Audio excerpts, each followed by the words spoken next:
All right, guys, so to answer your question, yes, I was able to drop this without having to take out all this piping. This space right here,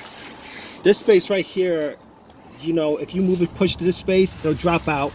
So I was able to get it out, guys. All right, if you guys do this work, good luck. Notice I have like 3 jacks, 1, 2, and then I have my compressor jack.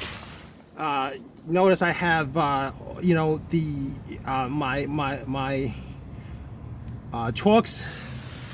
Just be careful, guys. All right, huge car, you're under the car for a huge period of time. You're tugging on bolts and stuff like that, tugging on parts, and yeah, so not okay. The hard part, the most difficult part of this is the rusted bolts, guys. All right, that's the most difficult part of this, is rusted bolts.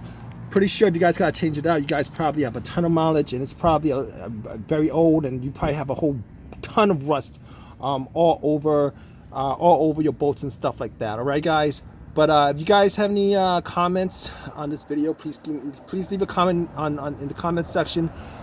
Please subscribe, and please give me a thumbs up. All right, guys, take care.